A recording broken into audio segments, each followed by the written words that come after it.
So today's topic is file handling in Python. Okay. So what is file handling, right? Why do we need file handling, right? How is file handling used? Where is it used? All those sort of questions we are going to discuss today, right? So first of all, let's start with why file handling, right? So whenever we are writing any normal Python program, right? Whenever we are writing a normal Python code, whatever we are doing is we are storing some data. Let's say we are creating a variable, right? And we are storing some data inside the variable, right? That data can be either integer data, or it can be a string data, or it can be any sort of data that we are storing inside a variable, right? Now, when we run this program, right? For example, I stored the marks of 5 students, right? I've stored the marks of 5 students inside 5 different variables. And what I did is I calculated a percentage out of it, and then I displayed the percentage, right? But what will happen is that after my program stops execution, right? After the program terminates its execution, the Python program, the data that we calculated, the data that we stored inside a variable, right? That will be gone, right? Because that is stored inside the main memory, which is the RAM of the computer, right? So it stays in the memory. Why will it be gone? Yeah. So it stays in the memory, right? Only when the program execution is going on. So why will it be gone? The question, the reason is the answer to this question lies in why, like how the program is executed, right? So whenever a program is executing in Python, what is happening is we are taking, like, the computer, the CPU is taking the program and putting it inside the main memory of the system. What is the main memory? Main memory is the RAM, right? You say 8 GB RAM, 4 GB RAM, 12 GB RAM, right? So what is the other memory? Other memory is a secondary memory, which is the hard disk, right? We have 1 TB hard disk in a computer system, but we have only 4 or 8 or 12 GB RAM, right? So what the CPU does, it takes the program and it puts it inside the main memory, right? Now, inside the main memory, the program execution is going on, right? The CPU is executing the program by taking it from the main memory, right? And it is creating something known as a register, okay? So whenever we are creating a variable and we are storing a data inside of it, the data is actually being stored inside a register, okay? And those registers, they get freed up. The data gets deleted from them when the program execution stops, right? So that is not a permanent memory. What is the permanent memory? Secondary memory. The hard disk is a permanent memory, but main memory is not permanent memory, right? Programs go into main memory, come out of main memory. That happens, right? So if we need to store some data permanently, there are 2 ways to do it. Can you guess what are the 2 ways? What are the 2 ways in which we can? What are the 2 ways in which we can store the data permanently on while a program is executing? I think one. Then. Can you repeat the question?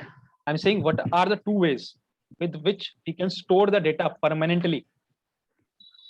That data that we have produced in our Python execution program. So what happens? I'll tell you. What happens whenever you are surfing the internet, right?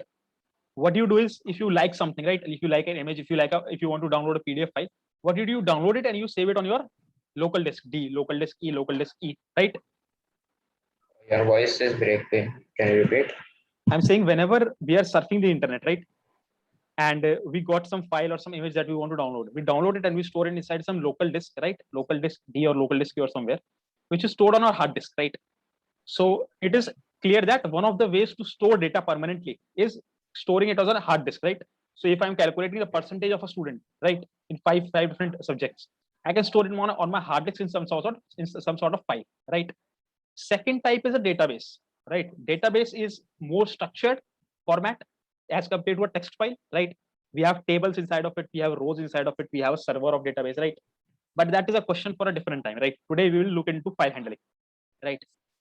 So now we know why do we need file handling, right? So if I show you right now, I'll just share my screen. Can you see my VS Code window? No, it's loading. Okay. Can you see it now? Yeah, now I can see.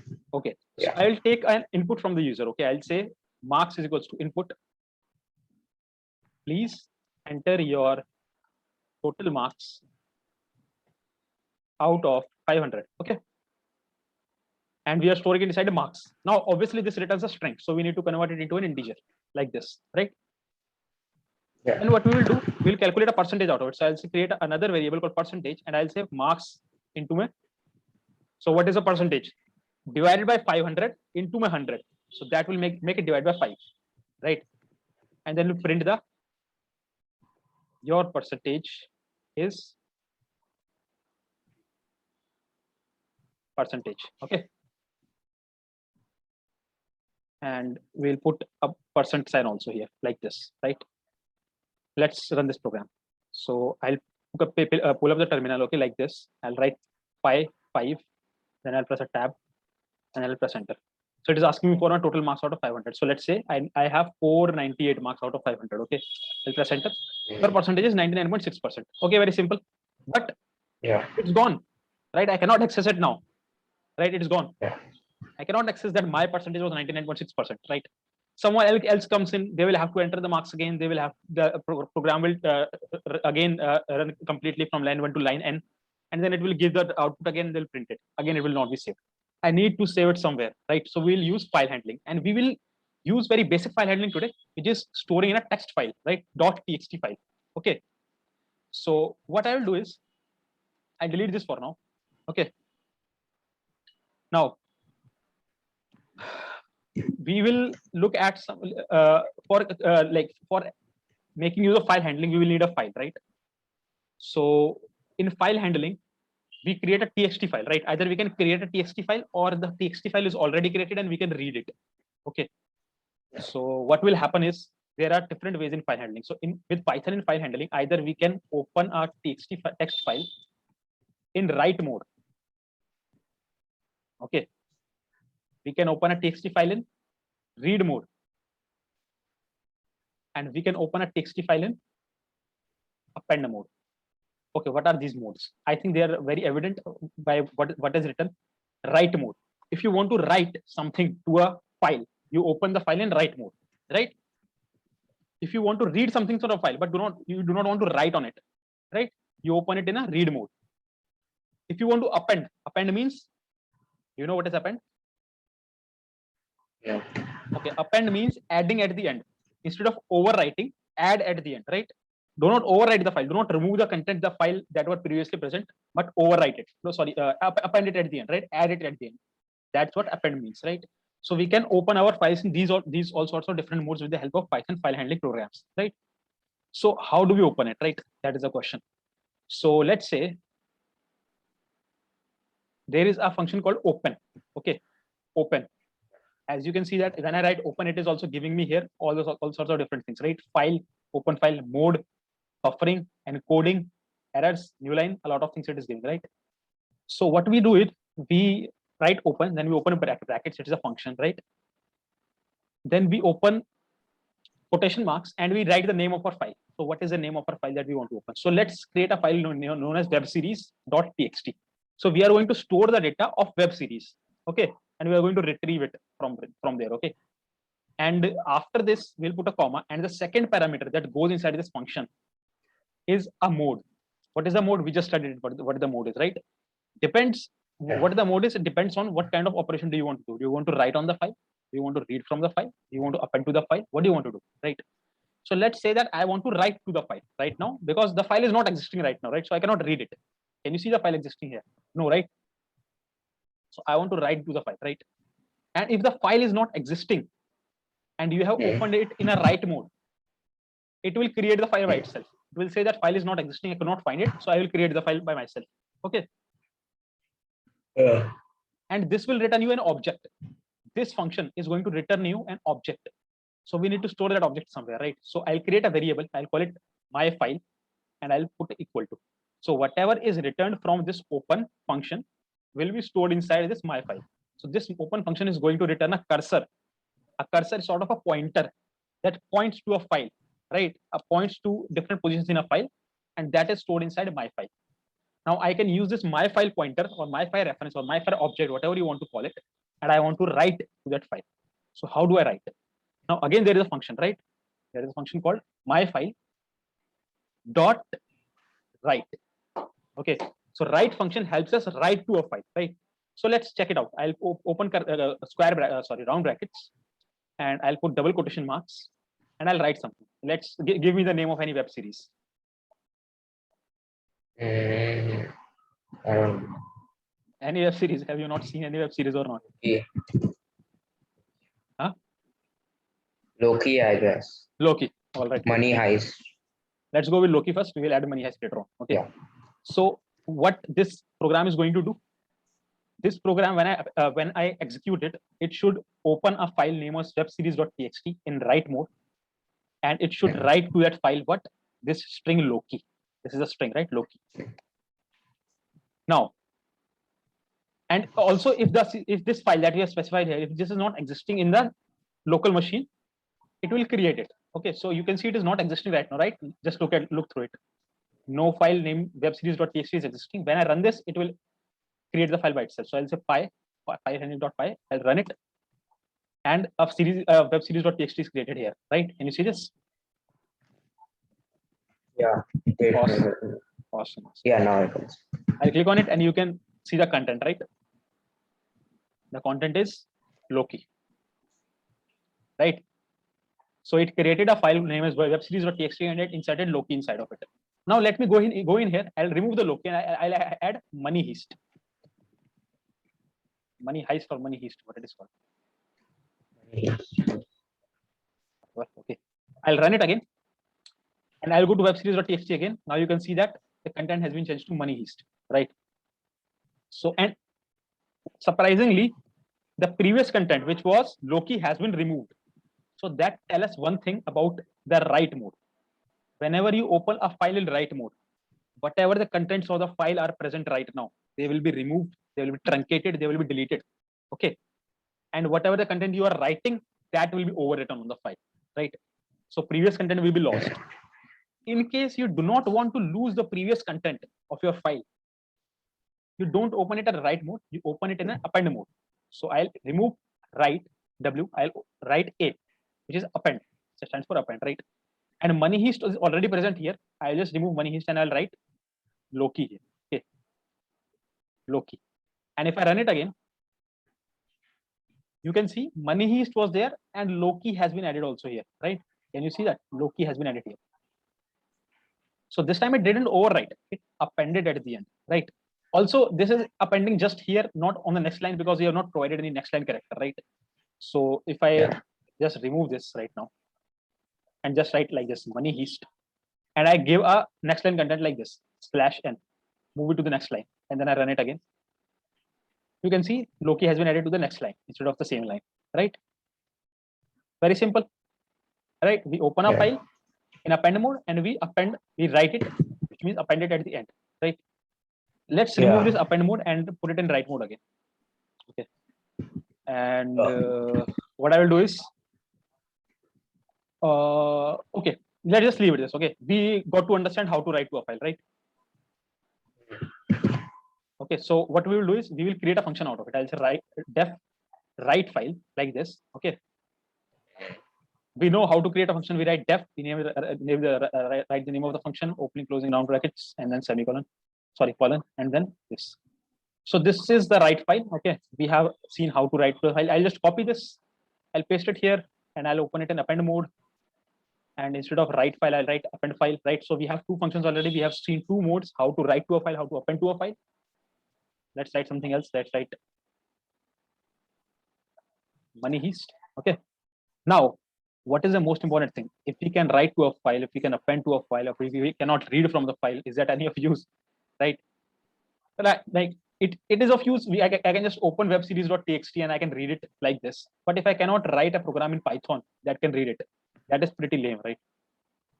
So let's write a file. Let's write a program to read whatever is written. So I will create one more pointer. I'll say my file is equals to open webseries.txt in read mode. So guess what will be the what should we write in this quotation marks for read mode?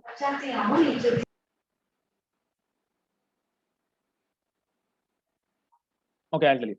No issues. It is R. Okay, we write R for read. For reading, we write R. I'll keep my mic off for a moment. Sure. So how do we read it? We just say my file dot read, opening, closing round brackets. We call the read function on it. Okay. So this will read the complete file, but you're missing one thing. This will return as a data, right? So we need to store that data somewhere because this is going to read the file. So this is going to return us some data. So I create a variable called data and I'll put a equal to there so that whatever is returned from this is assigned to the variable data. Okay. And then I'll say print data like this. Okay. So what is the content of a file? Money Heist and Loki. So if I open the terminal and I run the program, you can see that Money Heist and Loki has been printed on the console, right? Very simple. That is how we read a file. So I'll just create a function out of this one also, read file. Okay. And there is one more thing. Inside the round brackets, you can actually specify the number of bytes that you want to read. Okay. So if I want to read the first 11 characters, you can specify that here, like 11, like this. Okay. And it will only read the 11 characters only. I'll call this function. Okay. And you can see only the 11 characters have been read, Money Heist, and the next line has been ignored. Okay. But if you don't specify any number of characters here, it will read the complete file and it will return the complete file. Okay. So you can specify the number of bits here. Let's remove this. Tell me any doubts, whatever your questions are, whatever your doubts or confusions are, tell me right now. So we can get through to it. Otherwise, we'll just move on and create a more complex program out of this file. Okay. I don't remember the name you were saying for the two at the start you were saying, but I can't remember recall the names for the ones that we can keep permanent files in. So first is main memory, okay, which is a RAM, right? Where our programs are stored when they are being executed. Okay. But in the main memory, the programs are stored and the data is stored for temporary purposes. Later on, it is removed. In the secondary memory, the data is stored permanently. Secondary memory is a hard drive, right? So whenever you are downloading a program, whenever you're creating a new Word file, whenever you are creating a new Excel file, right? Whenever you are downloading a movie, it is all stored in the second memory because it is permanent storage. It never gets deleted if you turn off your computer and turn it on again, right? Tell me, more doubts? No more doubts? Okay. So now what we will do, we will create, okay, a list of series here. Okay. I'll create a list of series here. And then we will create a program to take some input from the user. We will take the input, his favorite series, and we will print it whether we have that series or not. Okay. So I have Money Heist, I have Loki, I'll put Game of Thrones. Okay. I will put what else? Let's say Hostel Days, something, right? What else? Umbrella Academy. Huh? Umbrella Academy. Umbrella Academy. Okay. I haven't heard of that. I'll put The Boys. Okay. Let's put 15-20 series. Okay. So we have a number of options to choose from. I'll Google because actually I don't watch web series. Umbrella Academy also my just friend wants. Oh, okay. Anything else? Let's say More TVs. Black Mirror. Okay. Mirzapur and Flash. Flash. Okay, we have Flash. Vincenzo. Huh? Vincenzo. I'm googling, so these all are coming first. Okay, I'll say Narcos. Okay, I'll say Breaking Bad. Okay, whatever. Supergirl. Topper one, Supergirls. Okay. Okay, one more. Give me one more. Let me see. Let's say Kota Factory. Okay. Kota Factory is very famous. So we have these in our web series.txt. Okay. Now what I will need to do is I need to create a function which will be called my favorite series. In that function, we will take from the user input. That input will be user's favorite series.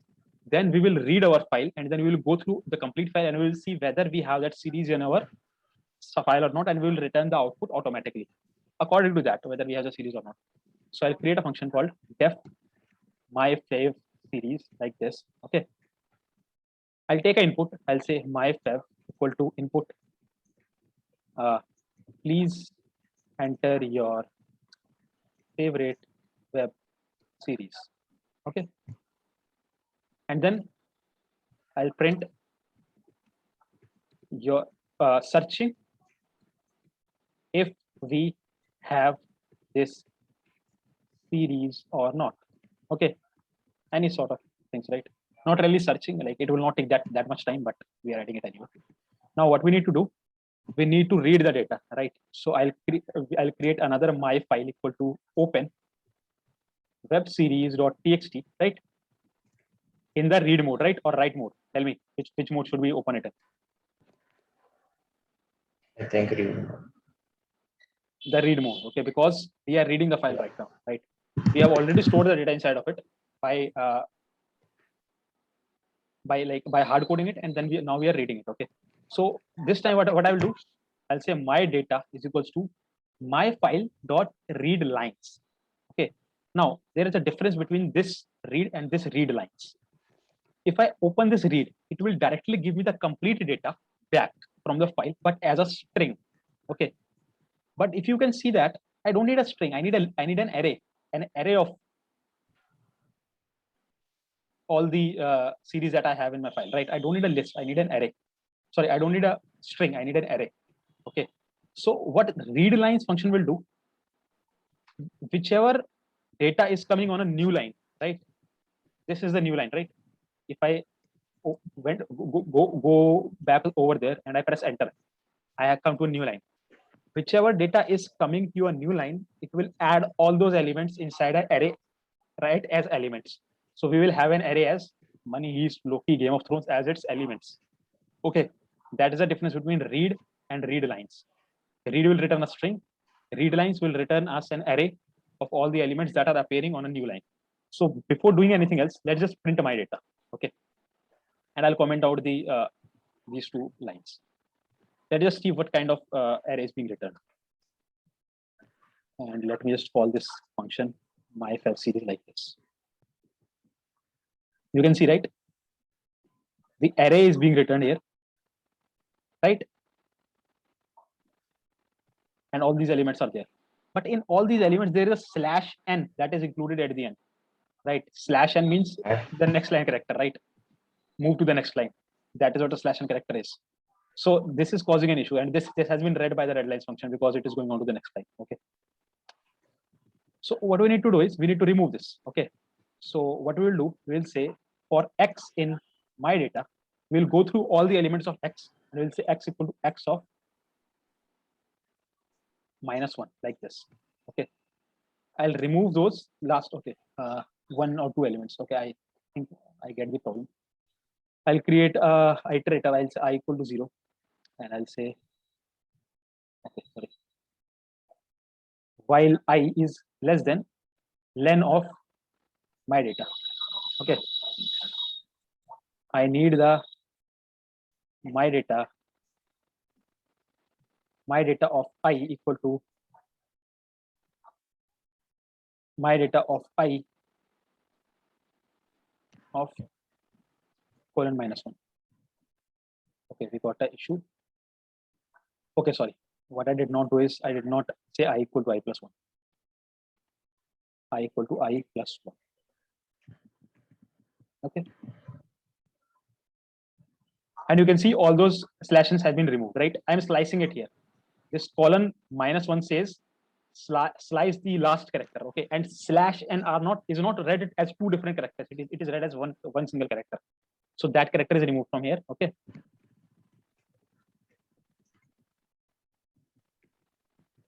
And I'll print it again, and you can see that all the data is coming back here, right?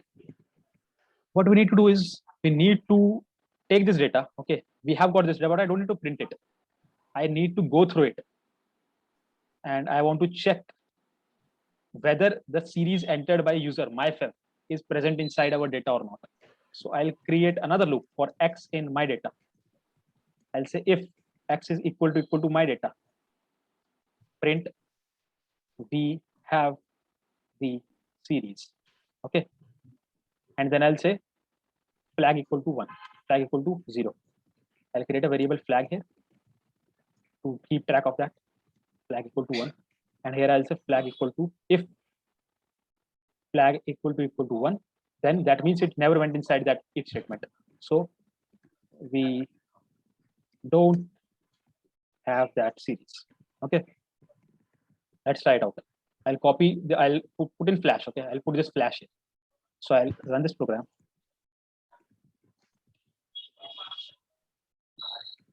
And enter the name of your favorite series. I'll say Flash. Searching, we don't have that series. Okay, that is weird. Let's print X. Okay.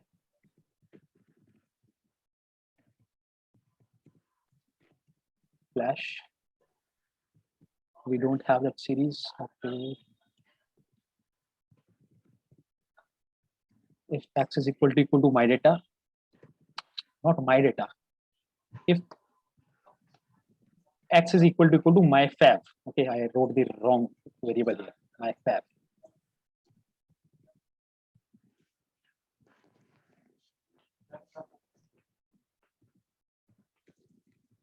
Okay, I'll write Flash, and we have the series. You can see that we have the series, right?